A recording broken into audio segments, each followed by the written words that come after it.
Half Size Me episode 712, brought to you by the amazing Half Size Me Academy. To join us, please go to halfsizeme.com/join.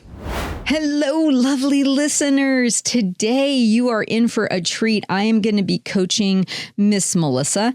And in this call with Melissa, we're really going to be diving into her struggles with getting consistent with her tracking, figuring out how to get in calorie deficit after battling binge eating for quite some time. And we're going to be talking about that voice in her head that's constantly talking her out of doing the things that she knows would be beneficial and how to confront that in a different way. So some really good stuff coming in today's episode. One of the things I want to make you aware of is that I know that voice tends to be extremely loud during the holiday season.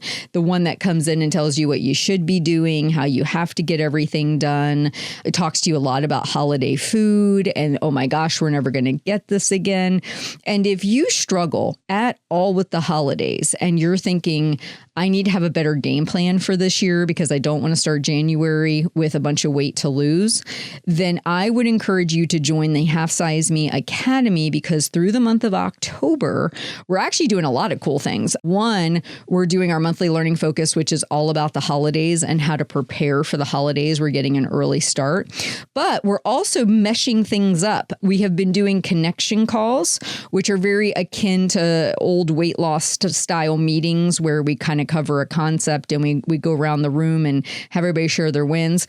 But this month we're doing 2 of those. And then we're also doing a live Q&A session where your questions can get answered.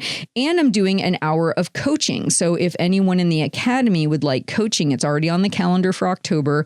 You can just sign up there to see if you can get a spot for coaching. So this is all going on in the academy through October. We're having a fun month of just a combination of things. And then we're also focusing on the holidays. So if you struggle with holiday season and feeling like it's all very overwhelming and you need some kind of focus as far as what you're going to do, this would be the month to definitely join and get some additional help.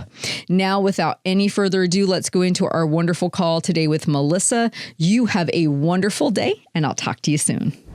All right, lovely listeners. Today we have Miss Melissa on the line with us. Melissa, would you like to come on and say hello to everybody and then maybe kind of catch us up on what the struggle's been for you lately? Yes. Hi, everyone.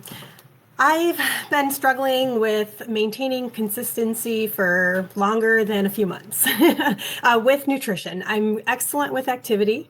I tend to struggle with tracking and sometimes periods of binge eating, mostly, and definitely struggling to get into a calorie deficit and stay there.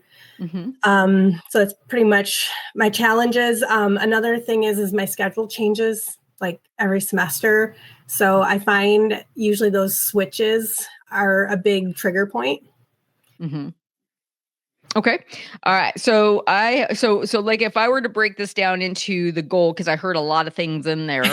Yeah. 1, I hear binge eating, and then 2, I hear deficit. So I guess the question becomes, what is the binging level at now? Because obviously that in of itself could remove any possible deficit. Right now, the last 2 months, it's been okay. I guess I should maybe rephrase that more as impulse eating. It was more of like an evening thing up until February. And then I started tracking and I've stopped doing that. I did have a few days last week, but I think it was more emotional because my dad passed away April 25th. Thank you. So I think it was more of like, I don't know, maybe like a coping thing. But as far as like that impulsive, I felt like it was like binge eating. Like I felt like I was not in control. Yeah. But it like ever since I started tracking in February, when I got back from a vacation, I haven't had a problem with that. Most of the time. Yeah, it's been, and honestly, this is the first time I've actually tracked this consistently in years. Like I've really struggled with it. But I have this fear, and I know I'm like forward thinking, but I know my patterns. And I'm afraid, like I'm down like 12 pounds since February, and I'm afraid that I'm going to resort back to what I've done in the past and then gain all that back and then some. Okay. Because I've lost the same amount of weight. Like I've lost the same 20 to 40 pounds, probably 5 to 10 times in the last like 15 years, like Sure. it's the cycle. And it scares me. I want it to be the last time I start this. Yeah. So let's do this. Let me ask a couple questions. So it does sound like it's not really a binge eating issue. You have had binge eating in the past, but now it's like this like this emotional eating, which just felt out of control, and it made you feel probably the same emotional feelings about it. Is that right? Yeah. I did really good. Like when my dad was in the ICU, I still brought my food to the hospital and ate in his room. Like I did so good for the trauma, like during that traumatic time when I was there frequently. And then it was like once he passed away, I don't know, like came to a head last week. Now I feel like the last 2 days have been better. But it scares me because I know this has been a real struggle for years now for me. Yeah. Like, well, I want to just let you know what you did with your dad being in the hospital and everything. This is a very common thing I hear a lot about from caregivers, that they can buckle down and get real precise during the time that the crisis is happening. But then once they get back from the crisis or things have settled, because as much as I know you don't see it this way, but like your dad's passing kind of ended that whole process, right? It's like that. Okay, now I can kind of breathe a little bit. Like, yes, I have to deal with the grief, but I'm not having to run up to the hospital constantly and micromanage his care and all that. yeah. It's like that. I'm gonna now kind of reward myself for having gotten through that without thinking about that logically. Does that sound true, or maybe how you felt a little bit? Yeah, no, I did. And I also had took some time off work too. So all of a sudden I wasn't like my work ended, and then we decided to remove life support, and then he passed away. And then it was like all of this time, like all of a sudden I had all this free time last week, even though I have kids too, but you know what I mean? Like all of this like time that I was anticipating, driving an hour to the hospital and spending the day there and then coming home and taking care of my kids, all of a sudden that was all over. Yeah. And Well, and so let's do this. I'm curious that what you've been doing since February with the tracking, how are you tracking your food? And you said you have had been doing it now for a little bit. What does it look like on a daily basis, this tracking? I've been using the Lose It app. I have tried the paper pencil, like repeatedly over the last 3 years, and I decided to try Lose It. And my commitment to myself was like tracking anything. And like initially I didn't look at calories. So like at first I just wanted to get an idea of what I was doing. And then I started focusing on trying to hit like a target. I'm trying to get around 2,100 calories. And I was actually losing on that. So I was very happy with that. Yeah. And then my plan was to just continue to do that until it stopped, I stopped. But I do find sometimes when like the little bites, when you have kids, I think I've even heard you talk about this on podcasts. Yeah. Sometimes those little bites, like I sometimes forget to like log that, or I'm like, how do I even log a bite? Like you go to put it in and, it's like those things kind of stumped me a little bit. But even that, I was like, you know what? Who cares if it's accurate? I'm just getting it done. I've been listening for a long time, and I feel like my mental space when I started this was a lot different. Yeah. There has been like some weekends where I felt like, things that we didn't plan on kept happening. And then we ended up having people show up, and then we had food we didn't plan on or drinks we didn't plan on. So sometimes like I really try hard to at least log some of it. But I do struggle sometimes when we've had a lot of things unplanned, or like my in-laws came over and got basically Chinese food, but they get these group dinners and it's like a buffet. Like I'm like, how do I even log this? So I struggle with that a little bit still. But then the difference is before I feel like I would have just kind of fallen off and not restarted the next day, and I get back on and I've been continuing recording or logging my food.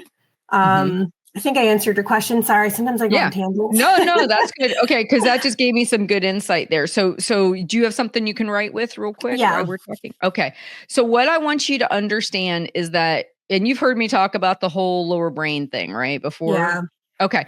So your lower brain always is going to try and take you back to your habit. Now, for you, when the tracking ceases, the habit comes into play. Do you see what I mean? Like, meaning that typically when you're tracking, or when you see yourself stop tracking, is it because you're having those emotional eating or binge eating or I don't know moments where it's like, oh my gosh, there's all these casseroles, I don't know. All of those things are what open the door to you not tracking. Is that correct? Yeah.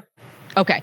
So it's always going to talk to you about these issues. It's always going to tell you, we don't know. How do we possibly track this casserole? We have no idea what's in this casserole.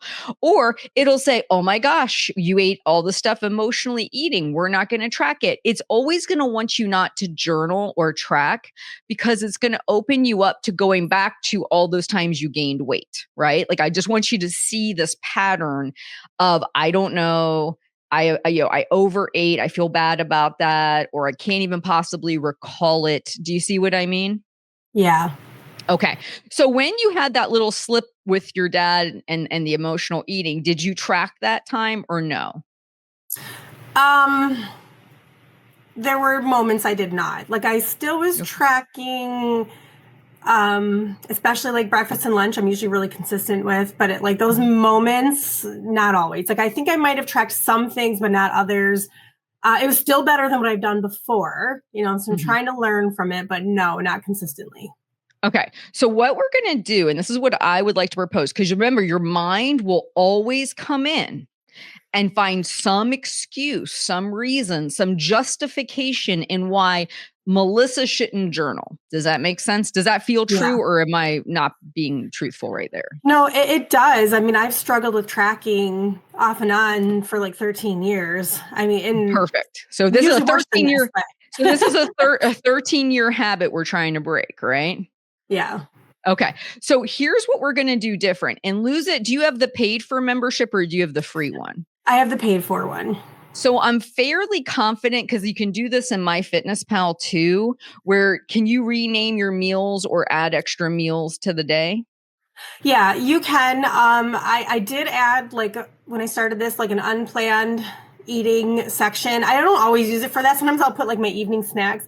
Well, I guess I should start by saying, like, even though I'm tracking, I don't always plan out everything, but I have like the staples I always go to. So it's like plan, but not plan, if that makes sense. But sometimes like certain snacks, for some reason, I keep putting in the unplanned because it's like, I have like a morning snack and afternoon snack, but I don't have like an evening snack or treat. So I kind of just throw it in there. I don't know if that makes sense.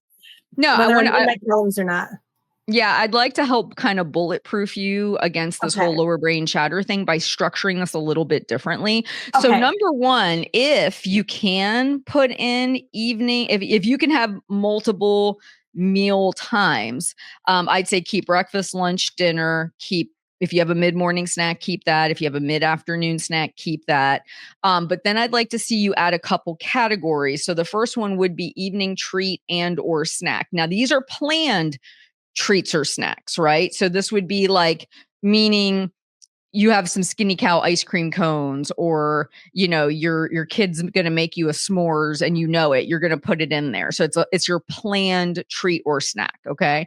But then I'd like to see you create two other categories. And this one would be, we'll call it emotional eating for right now. And the other one would be BLT, bite, licks, and tastes. Okay. Now, in the emotional eating, if you were to guesstimate, and I know what I kind of see on a routine basis for people, would you say your emotional eating is usually somewhere in the 500 to 1,000 category range? Is that about fair? Yeah, I would say so. Okay. Closer to 1,000 or closer to 500? I would say like around 6, 7, like so closer to 500, I think. Okay. Well, let's just do 750. All right. So what I'd like you to do, you can create foods in Lose It and or create foods that you add. So I want you to create one called emotional eating 750 calories. Okay. Then I'd like you bite licks and taste. I've done a lot of research on this. For most people, it's usually 200 to 250 calories. So we're going to create another food called BLT, and it's going to be 250 calories. Okay. Now, every day, when do you open up your Lose It app? When do you typically do that? Usually around lunchtime is when I start. Like I eat the same thing for breakfast most times. So I don't always chart it right away. I will often do it like around lunchtime. Okay. When you first open up the app at lunchtime, the very first thing I want you to do is put your emotional eating in at 750 and your BLTs in at 250. So right off the top, we're starting the day with 1,000 calories. Okay. Then you're going to put breakfast in because it's the same thing you eat pretty much every day. And then you're going to put lunch, dinner, and your other snacks and treats in if you know what those are. Okay. Okay. All right. Now, when you go to bed at night, let's say you didn't do any emotional eating and say you didn't nibble on your kids' chicken nuggets or macaroni and cheese or whatever. What would you do before you go to bed at night? Take those out. Correct. And what would it be like if we're thinking about the old you, how she might get discouraged, she might not keep tracking. If she's starting every day with this 1,000 calories already tacked in, but she knows at the end of the day she could delete it if she makes better choices. Or like say you emotionally eat, but you have one Snickers bar. Could you go in and then delete the 750 and put the one Snickers bar? Yeah. Yeah. And how would that feel different to see that you got 500 calories back right away? I think it would feel good. Yeah, this feels really good. So the way that we're talking about you tracking your food is the antithesis to what most people do. They say, I really want to hit 2,100 calories. I'm going to put my normal breakfast in. I'm going to put my normal lunch in. But then I really don't know how much the BLTs are. And I don't want to assume I'm going to emotionally eat. But if we look at your history, right, whether it's binge eating, emotional eating, unplanned eating, whatever we want to term it, there's usually these random calories that show up. Do you feel like that's true? Yeah. Yeah. Okay. And then when you have to go back in later and add them, how does that feel? Overwhelming. Mm-hmm. Oftentimes overwhelming, discouraging. I think sometimes like I would get caught up in like not knowing how to add it when I've like gone from one thing to the next, like had a cookie and then had some cereal and then like, you know what I mean? Like, I think grouping it together, even if it's not correct, I feel like, because it's not always going to be the same either. Like sometimes I catch it before, so sometimes it might be less and sometimes it might be more. But I think like even having an idea of maybe approximately how much it is and not stressing about like trying to log each individual little thing, because that's Mm-hmm. where I think I would be like, oh, screw it. Mm-hmm.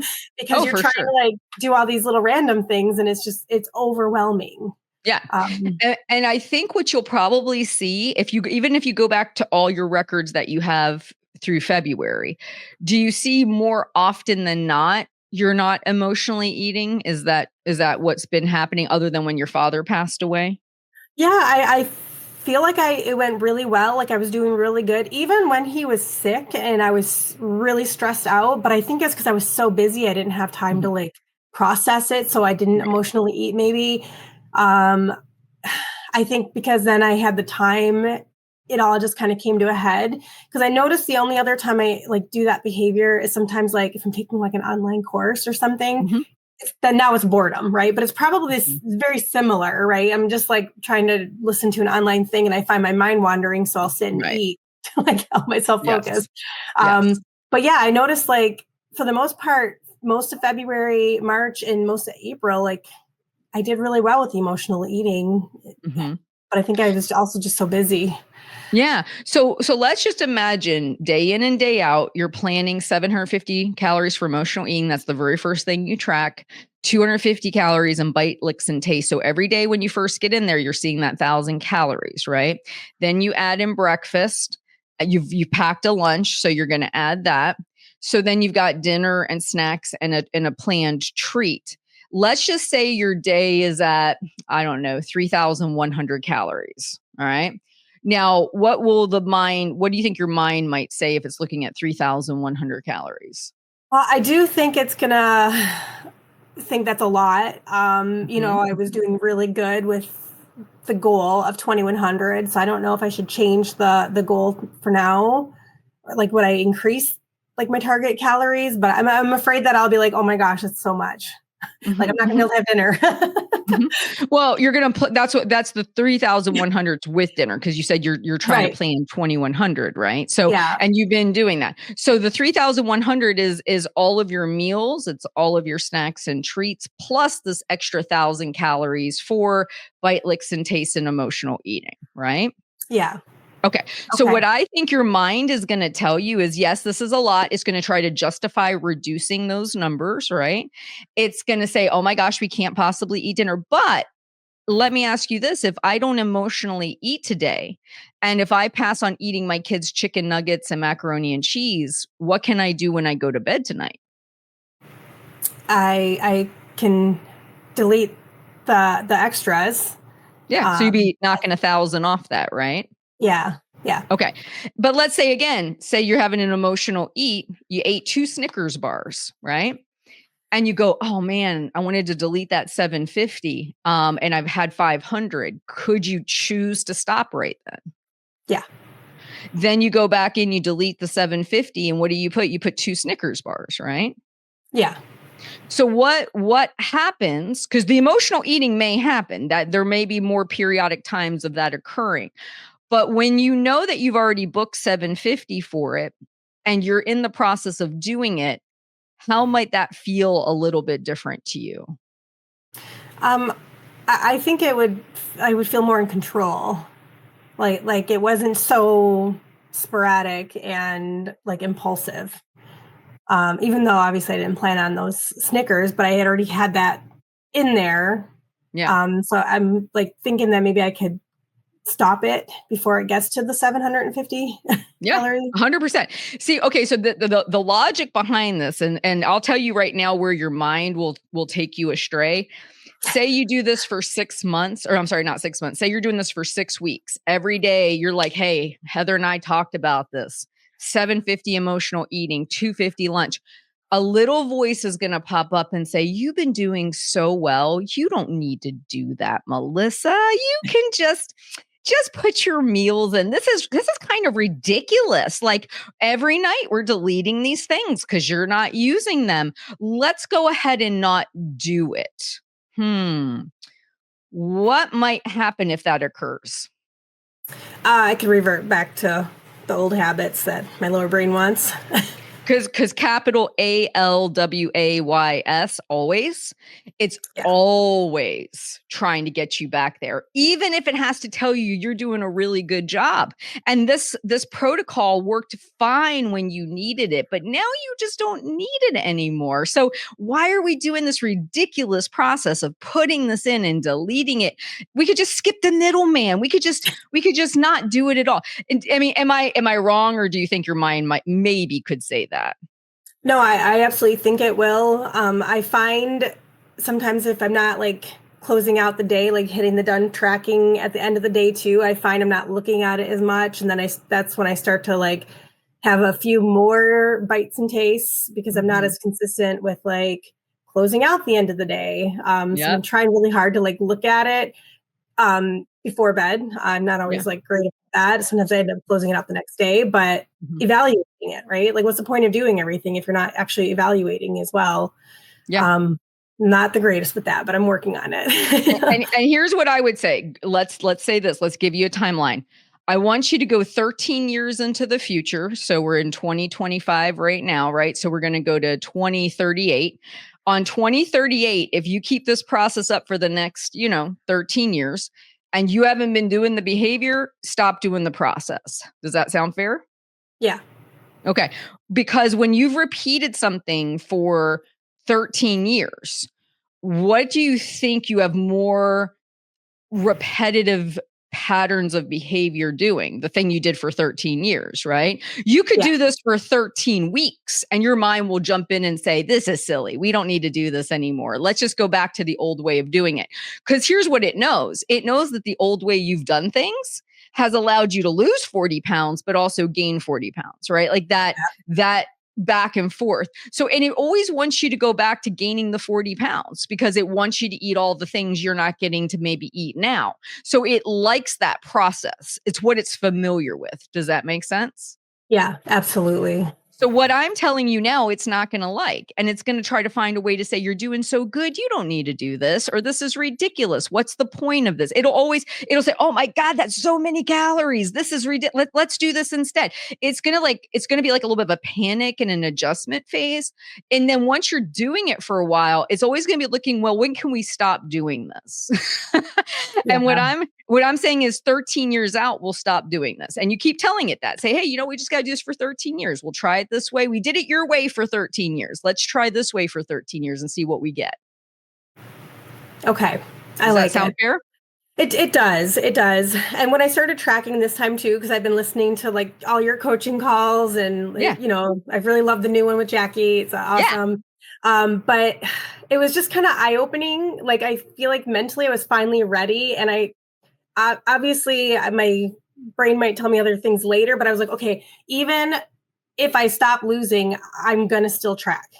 Like I've committed to it. Like I was really committed. Like, this is it. Like, I have to do this, obviously, because I can be as active as I want. And obviously that's not enough. Yes. No, I'm so proud of you.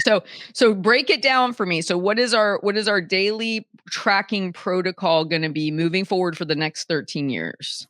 I'm going to add in the extra meals for licks, bites, and tastes, 250 calories, add in the emotional eating, 750 calories at the beginning of the day, whether it's breakfast or lunch. I'm going to add that in automatically, plus anything I already have planned, and then logging throughout the day.